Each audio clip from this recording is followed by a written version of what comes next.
nakasama natin si Lord. Kasi alam natin na hindi tayo pababayaan ng ating Panginoon. Amen? So ngayong gabi po ay tutuloy natin ang ating prayer seminar na Lord as Local Churches, Teach Us to Pray at pamimigay ko yung mga kopya natin ng mga lesson. Actually, yung isang page dito, meron na rin kayong kopya nito dahil kasama yan dun sa nakaraang lesson natin. Okay? At okay, so ang ating pong topic ngayong gabi ay every meeting a prayer meeting. Okay? Every meeting a prayer meeting. Ang bawat pagtitipon ay isang pagtitipon sa panalangin. Okay? So tayo muna po yung manalangin. Panginoon, maraming salamat po muli sa kabutihan niyo, Ama, na patuloy naming nararanasan sa aming buhay. Tunay nga, O Diyos, na ang mga pagsubok, ang mga krisis na pinahintulutan niyo sa buhay namin ay lalo na, Panginoong, nagpapakita kung sino kayo, Panginoon, sa buhay namin. Nagpapakita kung gaano po kayo kamakapangyarihan, kung gaano kayo kabuti, kung gaano kayo katapat po sa amin. Kaya dalangin ko, Panginoon, na patuloy niyong pagharian ang puso at kaisipan at buhay ng bawat sa puso amin, lalo na sa panahong ito na kami ay dumadaan, Panginoon, sa matinding krisis, Panginoon, sa aming bansa. Pero alam namin, Panginoon, na dahil kasama namin kayo, mapagtatagumpayan po namin ang lahat ng bagay. Dahil sinabi niyo rin, Panginoon, na walang mapaghihiwalay sa amin sa pag-ibig ninyo, Panginoon. Panginoon, sa gabing ito, mangusap po kayong muli. Gamitin niyo po ang mga pag-aaralan namin upang kami ay patuloy na hubugin, patuloy na tulungan, na mamuhay ng kalugod-lugod sa iyo, Panginoon. At pinagkakatiwala ko na po, Ama, ang aming pag-aaral na ito na kayo ang patuloy na maghahayag, patuloy na gagabay, at patuloy na mag-iingat sa aming mga mapapakinggan.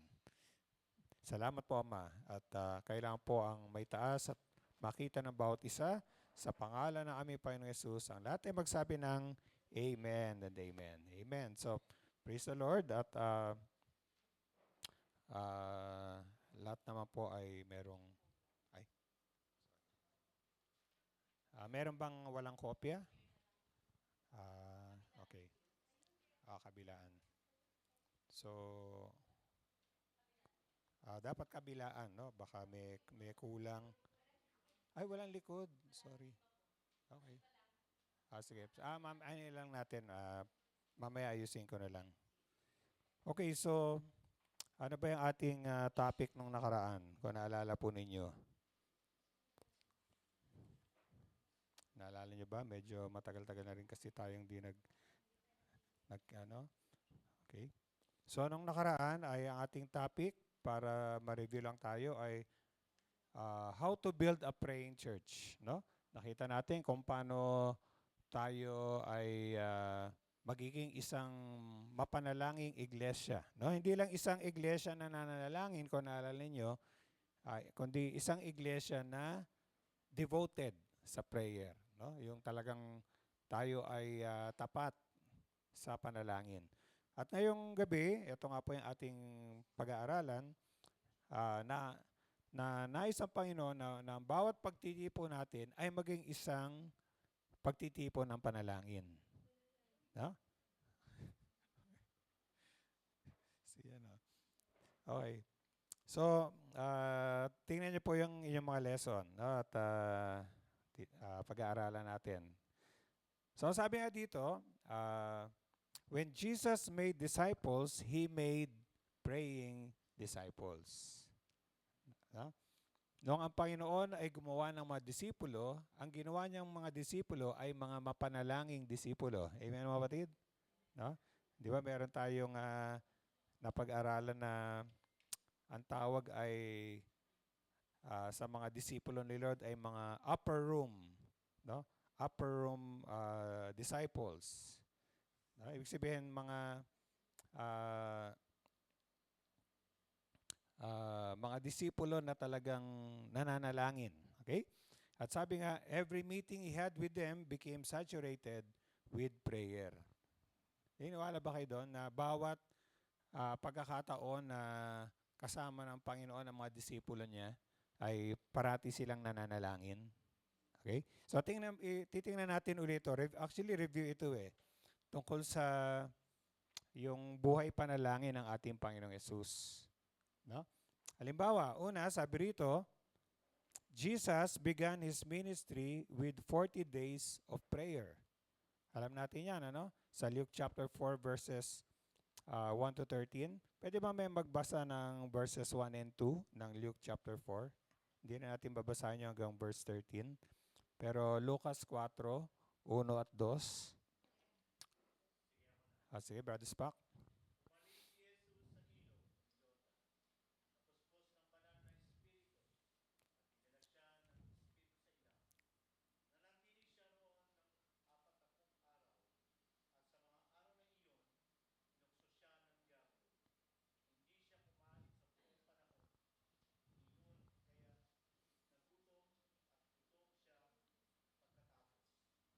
Okay. So, bagamat hindi nabanggit kung ano na doon sa ilang ang Panginoong Yesus ay nanalangin, pero nabanggit na siya ay nag-ayuno. And usually, pag ikaw ay nag-ayuno, kasama nun ay panalangin. Amen? No? So,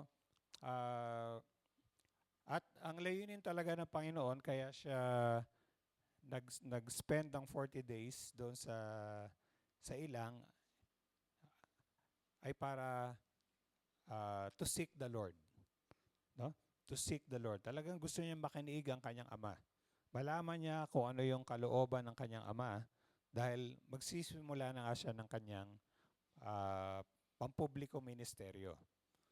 So, naniniwala tayo na sa loob ng 40 araw na yon, ang Panginoong Yesus ay hindi lang nag-ayuno, pero siya ay nananalangin. Amen, mga kapatid? No? Di ko lang alam kung ito yung nag-inspire sa atin na magkaroon ng 40 days, no? 40 days of prayer and fasting na ginagawa natin twice a year.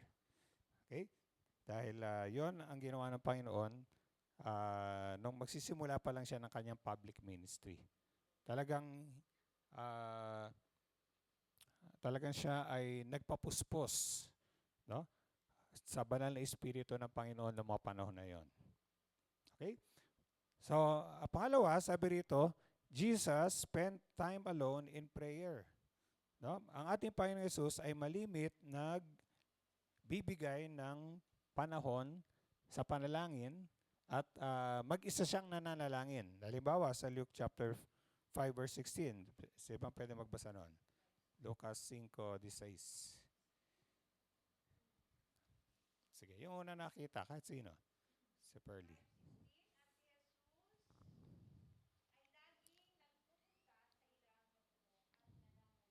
Amen.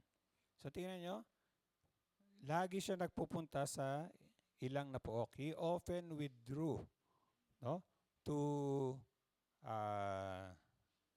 ewan ko lang kung ang ginamit na salita ay lonely places, no? Yung mga solitary places to pray. No? Hindi lang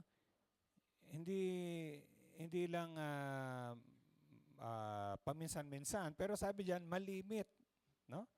No? Often, no? Malimit siyang nagsasarili para manalangin. Okay? So ganon ang practice ng ating Panginoong Yesus. At ng isang beses, siya ay nag-overnight. Nabanggit sa Bible. Siya ay nagkaroon ng overnight prayer. Diba? Sa Luke chapter 6 verse 12. Sino pwede magbasa?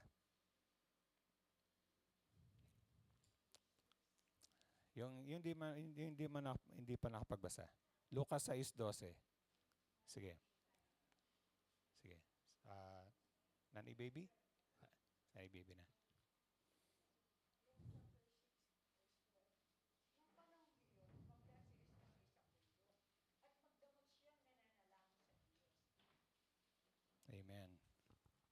Okay? Dahil sumunod na araw, anong gagawin ng Panginoong Yesus? Pipili siya ng 12 na magiging apostol. Okay? So, kailangan niya siguro talagang manalangin ng magdamag para talagang malaman niya talaga mula sa kanyang ama sino yung pipiliin niya among dun sa mga disciples niya. No? So, si Lord ay nag-overnight prayer meeting. So, tayo din ay mag-overnight prayer meeting. Amen mga kapatid? No? Actually, may na-share si Pastor na baka gawin natin mas madalas ang overnight prayer meeting. No? Baka gawin natin na yung bi-monthly. Ibig sabihin, kung ngayon ay morning watch, sa susunod na buwan ay overnight naman. Okay? At dito gagawin.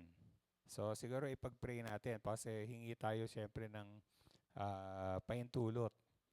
No? Pero, ako lang, minsan gabing-gabi na kami umuwi, may mga nag-aawitan doon sa taas. No? Oo, mga past mga past 10 na yata 'yan eh, no? So baka mag-overnight din sila, no? So baka pag-pray natin na magawa rin natin 'yon. Amen mga kapatid. Okay. So ano pa? He took his disciples to a mountain to pray. No, dinala niya mga alagad niya sa bundok para manalangin. Luke chapter 9 verses 28 to 29. Anong sabi doon? Sige, pakibasa. Si Angel.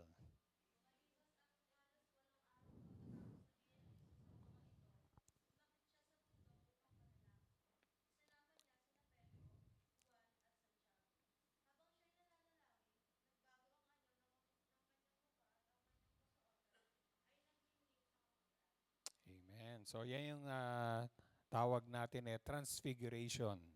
No, na ang ating Panginoon ay nagbagong anyo habang siya ay nananalangin. No? Naniniwala ba kayo na pwede rin nating maranasan na tayo ay baguhin ng Panginoon habang tayo nananalangin?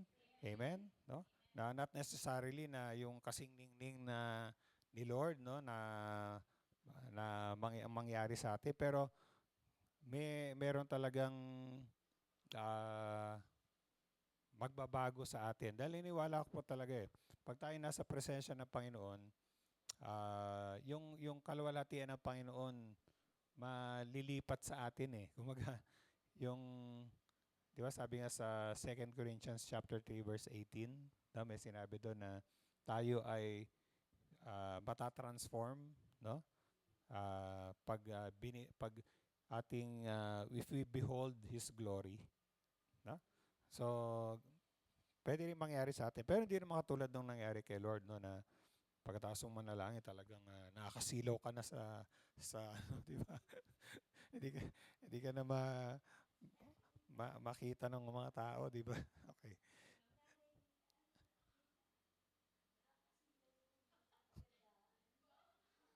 Iba naman yun. Iba naman yung nakasilaw na kagandahan, no? Ito, nakasilaw uh, na kaluhalatian ni Lord na nasa atin. Okay? So, at ito, alam na natin to. Jesus asked him to teach them to pray. His disciples asked him to teach them to pray. Hiniling ng mga disipulo ng Panginoon na turuan silang manalangin. Diba? Alam na natin to sa Luke chapter 11 verse 1. No? Patapos na manalangin ng Panginoon, ang ni-request ng kanyang mga disciples, Lord, teach us to pray. Diba? Walang ibang hiniling yung mga alagad niya. Hindi nila sinabi, Lord, teach us to preach. No? Hindi niya sinabi, Lord, teach us to heal. No? Hindi niya sinabi, Lord, teach us to drive out demons. Diba? Ang hiniling lang nila, Lord, teach us to pray. At niniwala ko na dapat tayo rin parati nating hinihiling kay Lord John. Kasi marami pa rin tayong pwedeng matutunan kay Lord patungkol sa panalangin. No? Kahit matagal na tayo sa Panginoon.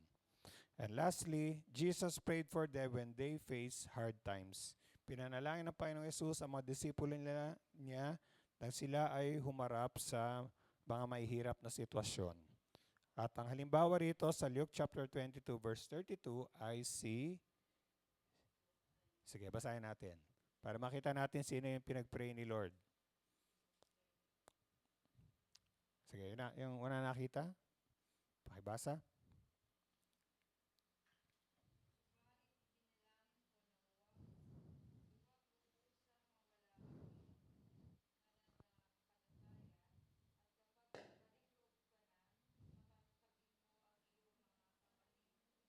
Okay, so sino yung pinanalangin ni Lord noon? Sino yung kausap niya? Si Pedro. Sa pinanalangin niya na wag daw manghina yung kanyang pananampalataya. No? At pag siya ay pinalakas, hindi, pag siya ay parang, kumbaga nakabalik, no? Palakasin naman niya yung kanyang mga kapatid. Alam niyo ba, ang Panginoong Yesus, hindi lang yung time na yon na pinanalangin niya yung mga disipulo niya. Dahil alam niyo, ngayon, anong ginagawa ni Lord? Nananalangin pa rin siya para sa atin, no? Hebrews chapter 7 verse 25, he ever lives to make intercession for them, no? Ang ating Panginoong Yesus ay nabubuhay para mamagitan para sa atin, no? Hebrews chapter 7 verse 25. Sabi diyan na kaya niya na tayo ay lubusan niyang iligtas, no, tayo na lumapit sa Diyos sa pamamagitan niya dahil siya ay nabubuhay para manalangin para sa kanila. Tayo 'yon. So si Lord parating nananalangin para sa atin. Kaya siguro yun din dahilan kaya sa mga panahon na talagang hinang-hina tayo, parang pa rin tayo, nakapagpatuloy pa rin tayo, di ba? Hindi tayo sumuko. Hindi talaga tayo lubusang nawala ng pag-asa. Bakit? Pinag-pray tayo ni Lord. Amen? No? Pinag-pray niya tayo. So talagang our Lord is really, sabi natin, an example, no? Of prayer. Pero hindi lang siya. Yung mga unang mananampalataya, the early church was full of praying disciples, and every meeting was saturated with prayer. Una, they gathered for prayer when Jesus ascended. No? Nung umakyat ang ating Panginoong Yesus, sabi rito sa chapter 1 ng Acts, magmula verse 12 to 14. Sige, tingnan natin.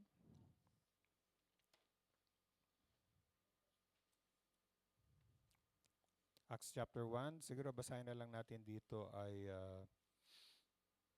verse 14. Verse 14. Sana sabi rin, Acts chapter 1, verse 14.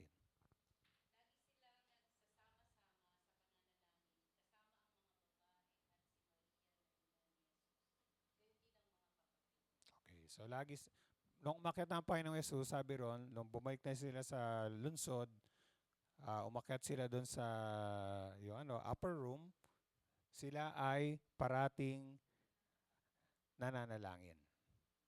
Amen? No? Parating silang nananalangin. At nung bumaba ang banal na Espiritu ng Panginoon, they were gathered for prayer. No? When the Holy Spirit came. So sila ay nakakasama na nananalangin nung bumaba ang banal na Espiritu Santo sa kanila. Okay? So, hindi na natin basahin yan, no? Sabi lang doon na nung araw ng Pentecostes, sila ay nagkasama-sama sa isang lugar. Siyempre, ang ginagawa nila, katulad ng nabasa natin sa chapter 1, nananalangin sila. At doon bumaba ang banal na Espiritu. They were on their way to pray when they healed a paraplegic. So, sino yung tinutukoy dito na they? Sino yung papunta raw sila sa lugar ng panalangin nung kanilang pinagaling yung isang lumpo? Sa Acts chapter 3, verses 1 to 6. Sino yon? Si Pedro at si Juan. Di ba? Ang sabi dyan sa, hindi natin basahin ito, no? Verse 1 na lang. Sino pwede magbasa ng verse 1? Acts chapter 3, verse 1. Yung di pa nakabasa.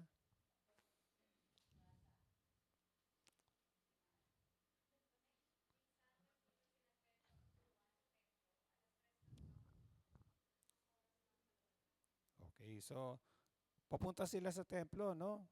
3 ng alas 3 ng hapon. Meron talaga silang nakaset na time na sila ay magpipray.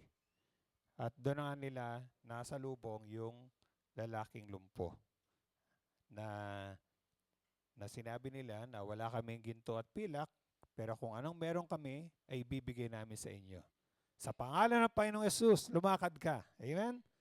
No? Amen? Hindi lang siya lumakad. Ano sabi doon?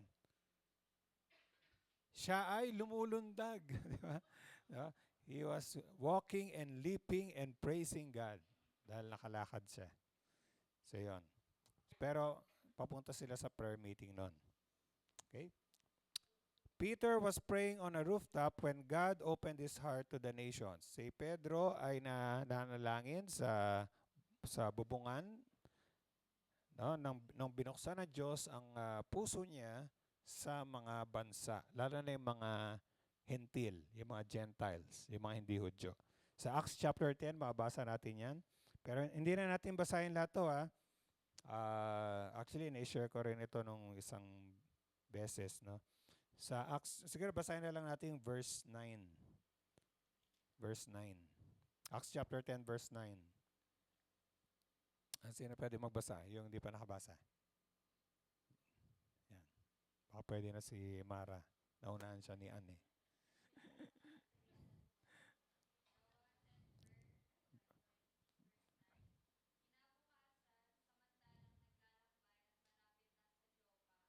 Ah, okay.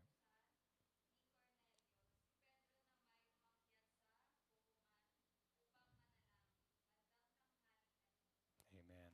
Okay? So, nandun siya sa bubungan para manalangin. At habang nandun siya sa bubong ng bahay na kung saan siya na,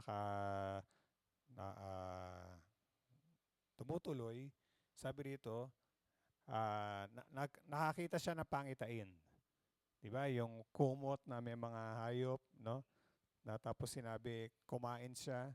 Pero sabi niya, hindi siya kakain dahil marurumi yun, no? Yun yung mga pinagbabawal na na kainin, no? Pero sabi ng Lord sa kanya, ah, wag mong tawaging marumi yung nilinis ng Diyos. Kasi inihanda na nga ni Lord yung daan para may pangaral ang mabuting balita sa mga hentil, no? Kasi yung mga Hudyo tingin nila sa mga hentil, mga marurumi, no? Parang sila lang yung ligtas, di ba? Pero purihin ang Diyos dahil ito yata yung unang pagkakataon na ang ebanghelyo ay naipahayag sa mga hentil. Actually, tayo ay mga hentil din. Amen? No? Ah, na dahil nga matigas ang puso ng mga Hudyo, no? Naging ang ebanghelyo ngayon ay dumating sa ating mga hentil. Amen? Pero hindi pa rin, sabi nga, kung mabasa natin yung Bible, hindi pa rin ni Lord kinalimutan yung bayang pinili niya. May tamang panahon na darating din ang kaligtasan sa mga Hudyo. Amen? Yan ang mabasa natin sa Book of Romans. Anyway, so pinakauli, they gathered to pray in Antioch when the first missionary team was sent. So sila ay, yung mga kapatiran sa Antioquia ay nananalangin. Mabasa natin sa Acts chapter 13 verses 1 to 3. At nung sila'y nanalangin, alala nyo, nangusap ang banal na Espiritu, ibuhod nyo si Bernabe at si Pablo, no? Para sa gawain na pinili na Diyos para sa kanila. Acts chapter 13, no? Mabasa natin 'yon sa verse verse 2. Actually, ang tawag pa pala dito kay Pablo ay Saulo. Saulo. Okay? Ano bang pagkakaiba ng Saulo at Pablo? Bukod sa spelling. Ano ba ibig sabihin? Okay. Ano na lang, i-research natin. Pero nung una kasi tawag sa kanya Saul, di ba? Si Saulo. Pero later on, naging Paul. So sabi niya sa verse 2, habang sila ay sumasamba sa Panginoon na taga-ayuno, sinabi ng Banal na Espiritu, ibukod niyo si Bernabe at Saulo para sa gawain na kung saan ko sila tinawag. Alam niyo kung babasahin natin ang Book of Acts, malimit binabanggit na ang Banal na Espiritu ay nangusap. No? Napansin niyo ba yan? No?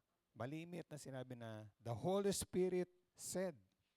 Talagang direktang nangusap ang Banal na Espiritu. At naniniwala ako, kahit sa panahon natin ngayon, gagawin ni Lord yun. Amen?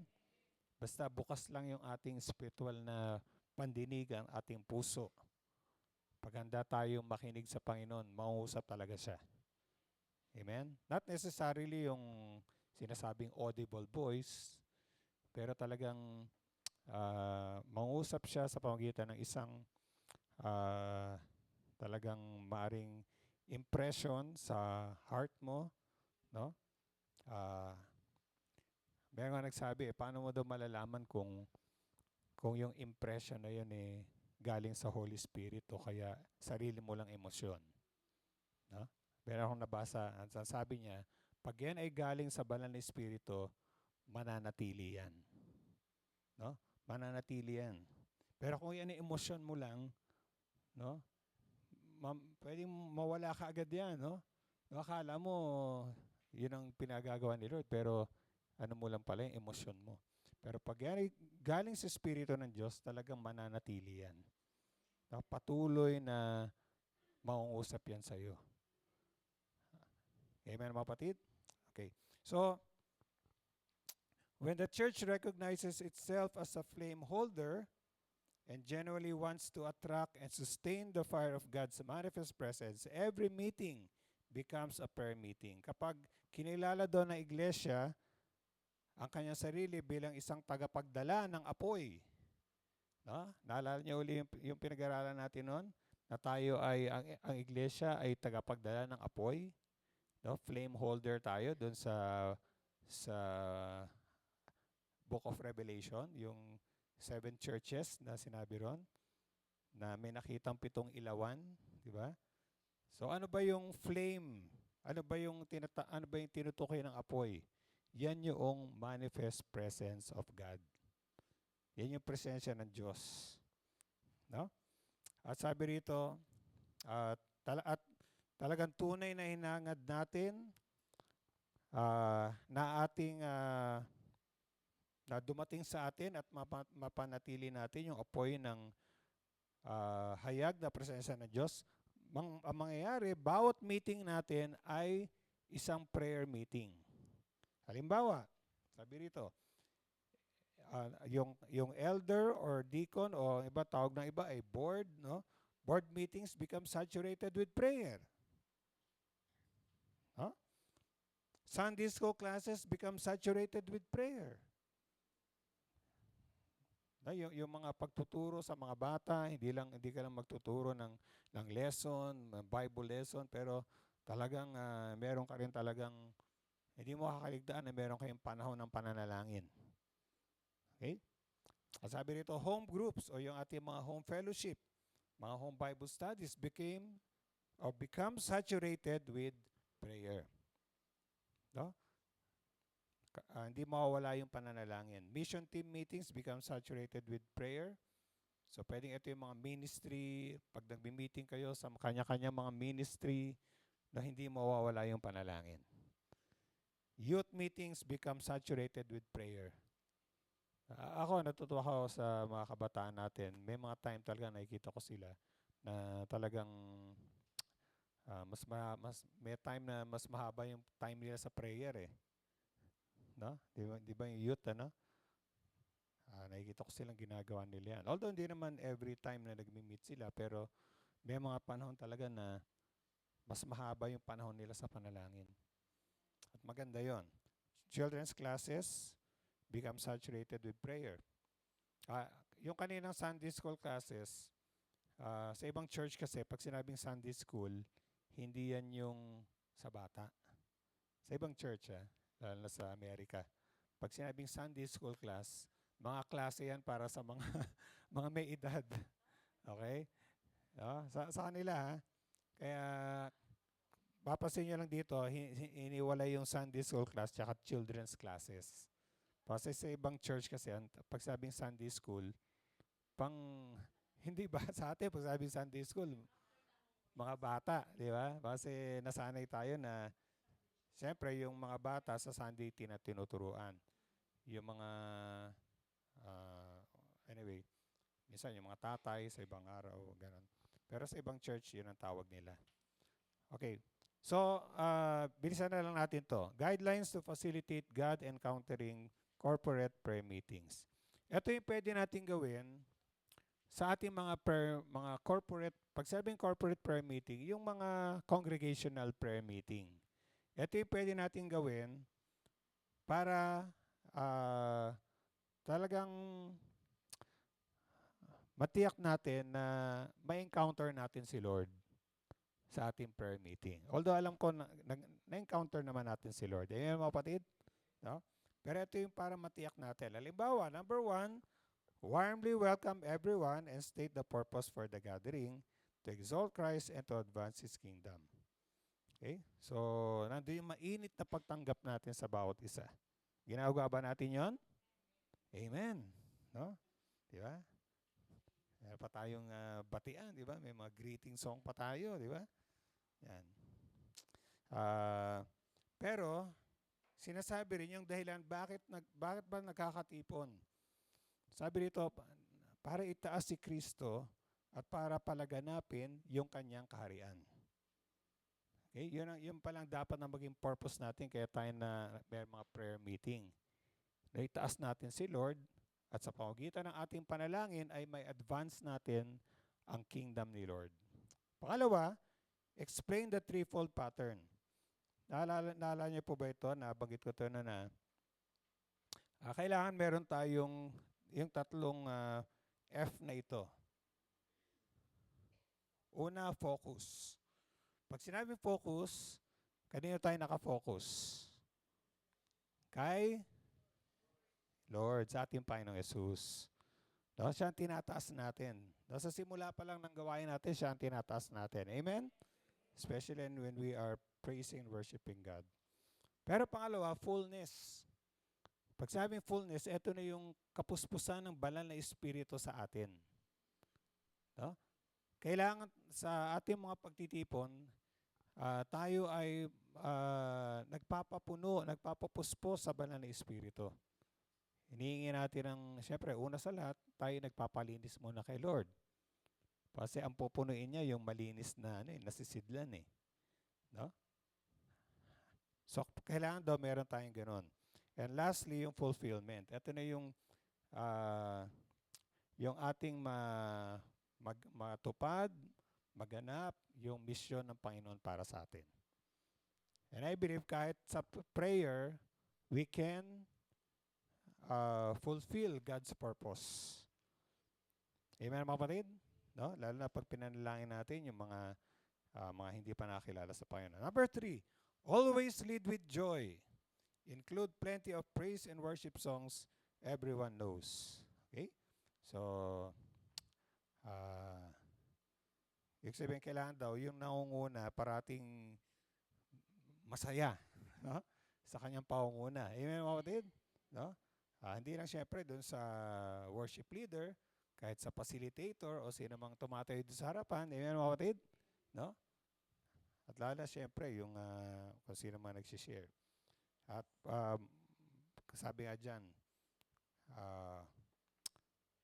huwag tayong magtipid sa pagpupuri at pagsamba kay Lord. Amen?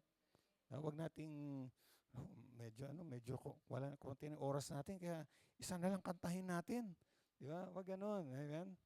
Sabi rito, plenty of praise and worship songs na alam ng lahat. Okay? Number 4, exhort people. Ibig sabihin, hikayatin natin yung mga kapatiran. At sa pag-hikayat natin, sa pag-exhort natin, be brief, ibig sabihin, maiksi lang. Be bold, maging matapang. Be biblical, mag-exhort tayo mula sa salita ng Diyos. And be a blessing, maging pagpapala. Create a safe, comfortable environment for people to pray. Okay? So, ibig sabihin, nandun yung, siguro kasama na dito yung mga ano natin, yung pag-exhort, yung pag merong sinishare no, na, na message. Pag tayo nagkakatipon for prayer. Number 5, activate the people to pray. Pakilusin yung mga tao na manalangin. More talking with God. Ayan, challenge yan sa atin. More talking with God. Ibig sabihin, sa mga prayer meeting pala, mas maganda, mas maraming panahon para kausapin si Lord. Amen? No? Siguro medyo i-work out pa natin yan. No? Mas mahababang time sa prayer. And less talking to each other.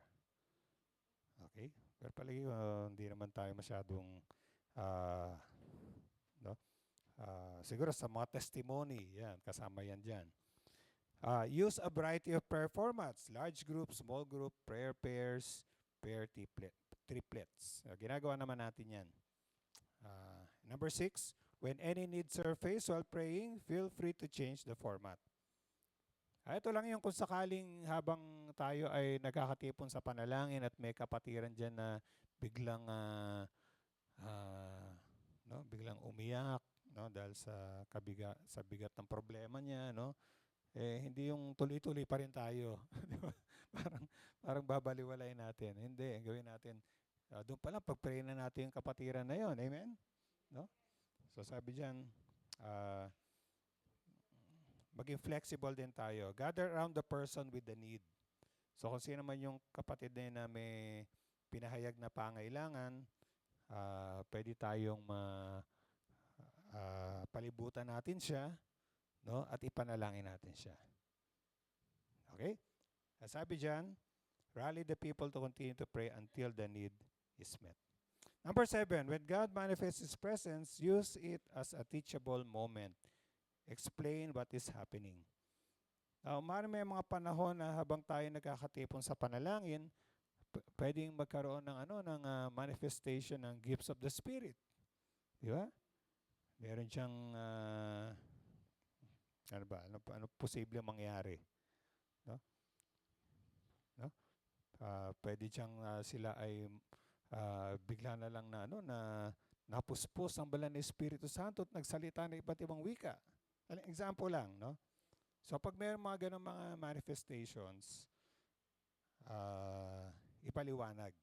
Kailangan maipaliwanag yon. Kung sino man yung maring nagfa-facilitate. Okay? And always give preference to the spirit of repentance and contrition. Dapat daw bigyan natin ng puwang yung pagsisisi at pagpapakababa sa harapan ni Lord. Kasi yon ay daan para tayo ay mapuspos ng banal na Espiritu. No? Kailangan mangyari muna yon bago tayo mapuspos ng Espiritu Santo. And before you finish, ask God for the nations. Pray for the harvest. So, isama rin pala natin, mga kapatid, yung mga bansa. Actually, ngayon, naisip ko na ipag-pray natin ang Iran. No? Meron kasi ang lumabas doon sa FB na prayer items ng 700 Club for Iran. Ewan ko kung nakita niyo yon, no? 7 bagay daw na pwede natin ipag-pray sa Iran. So merong inano kayo yon. Pero parang bigyan lang kayo ng konting background. Siyempre, ang Iran ay Muslim na bansa. Pero alam niyo ba, dumadami ang mga Kristiyano sa Iran. No? Dahil nung nagkaroon ng revolution noong 1979, medyo ano yata kami noon, ng mga kabataan namin noon, nabalitaan namin yung Shah of Iran ay napaalis ng Ayatollah, di ba? So, yung si Ayatollah Khomeini. So, nung siya ay, yung Shah of Iran kasi medyo, medyo parang open siya sa, sa West, no? Pero itong pumalit na leader, masyadong, ah, kumbaga, fanatical Muslim. At nangako siya ng maraming bagay na magbabago yung Iran, ganyan. Pero yung mga pangako na yun ay hindi nangyari. Kabaliktaran nangyari. Naging oppressive yung kanilang pamahalaan, no? Naging masyadong malupit, marahas. Kaya marami ang mga nagpo-protesta. Noong 2022 daw, matindi yung mga protesta dyan sa Iran. No? Ibig sabihin, marami mga Iranian, ayaw din nila sa kanilang pamahalaan. No? So, pero maraming mga underground Christians sa Iran. Pero pag sila ay nahuhuli, no, sila ay talagang pinapersecute. Okay? So, pag-pray natin yan. Kasi yan ang dahilan kung bakit nagsanib puwersa ang US at ang Israel. Dahil alam nila na ang Iran ay lumilikha ng mga nuclear weapon. No? Yan nga lang ngayon, kung nababalitaan ninyo, parang yung ibang mga bansa ayaw tumulong sa US. Nung siya ay humingi na ng tulong sa mga allies niya, walang gustong tumulong sa kanya. Yeah? Kaya si Trump ay sabi niya, hindi namin kailangan ng tulong. Yeah. Kaya namin ito, hindi namin kaya ng tulong ninyo. Yeah. Kami ang pinakamalakas. Medyo naisip ko lang ako, dapat medyo wag masyadong magmamataas, di ba? Sabi ko sila ang pinakamalakas na bansa sa mundo. Pero na isang araw yata nagkaroon sila ng National Day of, ano ko ang tawag nila doon. Yung buong bansa, hindi kaya talaga ni Trump na manalangin. No? I think March 17 yata yun. So, let's hope na. Anyway, marami na ako nasabi tuloy. And number 10, always give God the praise as you finish. Yours is the kingdom and the power and the glory. So, ito, meron lang mga model prayer meeting agenda, pero syempre, nasa atin ito, no? Kung ano dito ang gagawin natin. Sa focus, yung praise and worship. So, tama naman ito. Meron tayong mga songs of praise, mga Bible verses na itataas ang Panginoong Yesus, mga panalangin para ideklara ang pangalan ng Diyos at ang mga katangian ng Diyos. So, nangyayari yan during yung praise and worship time. Fullness, we invite and welcome the fullness of the Holy Spirit. Songs inviting and welcoming God's presence. Prayers that invite and welcome God's presence.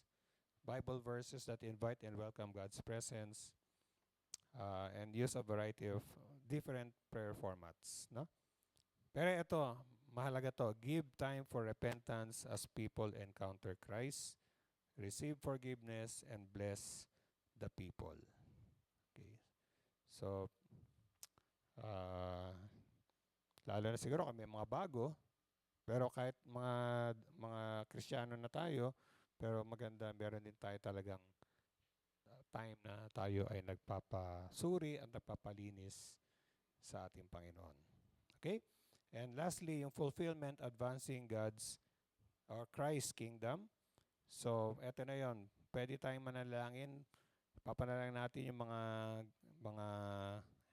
yung gawaing pangmimisyon, no? Pwede tayong mag-share ng mga Bible verses on missions. Umawi tayo ng mga awitin on missions. At manalangin tayo para sa mga sabi dito, specific Holy Spirit assignments, mga prayer targets. pray for the advancement of Christ's kingdom in your community, nation, and world. Dahil ang sabi sa Acts chapter 2 verse 8, basahin natin lahat sabay-sabay.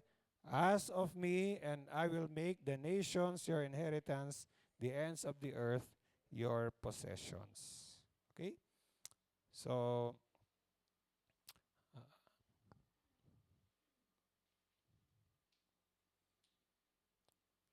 so ang hamon po sa atin mga kapatid, tiyakin natin na bawat pagpupulong natin ay isang pagtitipon natin ay pagtitipon ng may panalangin. Huwag nating aalisin yung panalangin. Amen mga kapatid? Okay, so tayo po ay naisip ko nga sana na baka pwedeng may mag-lead, no? Sa prayer, pero siguro ano na lang for hindi ko rin kasi na-assign ito. Pero ako na lang siguro ang magli-lead sa prayer para sa Iran. Pero lahat tayo ay mag-agree. Amen mga kapatid? Ito po yung may pag-pray kasi natin. Una, pag-pray natin yung pag-iingat ng Diyos sa mga pamilya, mga bata, at yung mga vulnerable across Iran. Kasi alam natin naman, syempre, nung lumusob ang Israel at ang US, I think ang pinakamarami talagang casualties ay sa Iran. No? Hindi masyado sa Israel. Pero sa Iran, maraming mga civilian talaga ang naapektuhan. No? Although meron nga nasabi si pastor sa akin na minsan daw ang ginagawa rin ng pamahalaan ng Iran, kunwari papakita na merong mga eskwelang binomba, no? Pero hindi naman pala totoo 'yon. O kaya sila rin pala may kagagawa noon, no? Para lang ipakita na ito yung nagawa ng paglusob sa amin, no? Parang fake nila, no? Pero ang totoo naman, meron talagang mga casualty, no? Nung itong gera to. Pray for healing for the injured. Pag-pray natin yung mga kagalingan ng mga nasaktan, yung mga grieving and traumatized ng violence. Pray for courage and peace for believers and underground churches living under pressure. Pray for truth to be revealed and darkness to be exposed.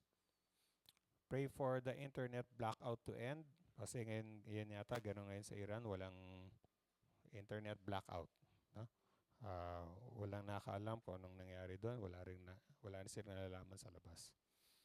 And communication be restored. For those in authority to be restrained from violence and to turn from oppression, and for a spiritual awakening that many would turn to Jesus as their refuge and Savior. Teka, siguro ganito lang gawin natin kasi magpe-pray din tayo sa bawat isa, no? Ilan ba tayo? 1, 2, 3. Okay. So tayo ay 21, tamang-tama. Prayer triplet tayo. No? Tatlo. Sige nga, pwedeng maggrupo-grupo tayo sa tigta-tatlo.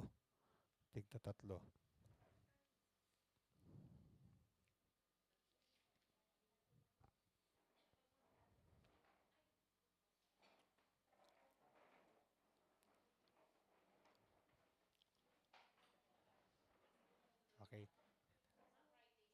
Tigta-tatlo. Tatlo lang tatlo talaga dahil para pitong grupo tayo.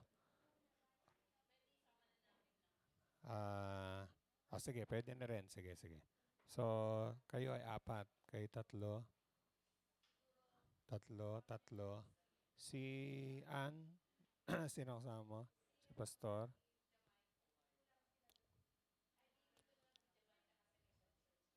Tama ba? 1, 2, 3, 4. Sige, silang tatlo. Si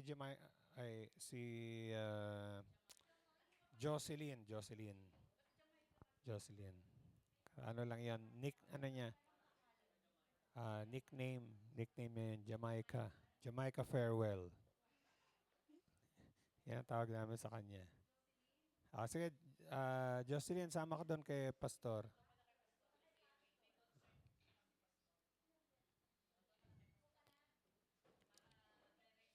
So, 1, 2, 3, 4, 5, 6. Anim lang pala.